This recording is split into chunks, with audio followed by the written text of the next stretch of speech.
জাতীয় নির্বাচনে একক সংখ্যাগরিষ্ঠতা পেয়ে সরকার গঠন করেছে বাংলাদেশ জাতীয়তাবাদী দল বিএনপি। আর প্রধান বিরোধী দল হিসেবে ৬৮টি আসন নিয়ে সংসদে এসেছে বাংলাদেশ জামাতে ইসলামী। তবে এবার বিরোধী দলের থেকেই সরকার চালানোর ফর্মুলা দিবে তারা। সংসদের ভেতরেই গঠন করবে ছায়া মন্ত্রিসভা বা শ্যাডো গভর্নমেন্ট।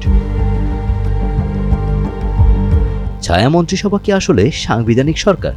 এক কথায় উত্তর হলো না, কিন্তু কার্যকর হলে সরকারের জন্য শক্ত প্রতিদ্বন্দ্বী কাঠামো গঠন করতে পারে তারা। ওয়েস্টমিনিস্টার ধারায় সংসদীয় ব্যবস্থায়, বিশেষ করে যুক্তরাষ্ট্রে প্রচলিত এই পদ্ধতিতে বিরোধী দল নিজস্ব বিকল্প মন্ত্রিসভা গঠন করে। সরকারের প্রতিটি গুরুত্বপূর্ণ মন্ত্রণালয়ের বিপরীতে একজন করে শ্যাডো মন্ত্রী থাকেন। তারা সংশ্লিষ্ট মন্ত্রীর কাজ নজরদারি করেন, সমালোচনা করেন এবং বিকল্প নীতি প্রস্তাব দেন।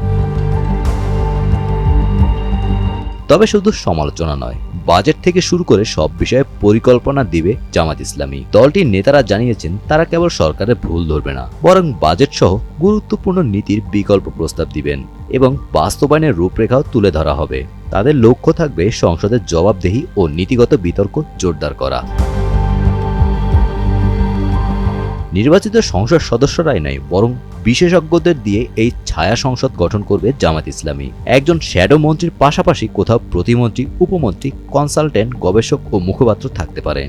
আইনজীবী, শিক্ষক, সাবেক আমলা ও নীতি নির্ধারণী বিশেষজ্ঞদের দিয়ে একটি কাঠামো তৈরির কাজ চলছে। এটি এককভাবে জামাত গঠন করবে নাকি জোট হবে তা এখনো চূড়ান্ত নয়। সংসদ অধিবেশনে বিতর্কের মান বাড়াতে এমন সিদ্ধান্ত নেওয়া হয়েছে। এছাড়া সরকারের সিদ্ধান্তের চাপ তৈরি করতেও এই পরিকল্পনা নিয়েছে দলটি। দলটির ভাষ্যমতে সরকারের দেয়া নীতির বিপরীতে প্রতিযোগিতা তৈরি করতে এমন সিদ্ধান্ত। ছায়া মন্ত্রিসভা কার্যকর হলে বিরোধী দল কেবলমাত্র প্রতিবাদে সীমাবদ্ধ থাকবে না, বরং বিকল্প সরকার হিসেবে নিজেদের প্রস্তুত রাখবে। এখন দেখার বিষয়, বাংলাদেশের সংসদীয় রাজনীতিতে এই পরীক্ষামূলক উদ্যোগ কতটা বাস্তব প্রভাব ফেলতে পারে।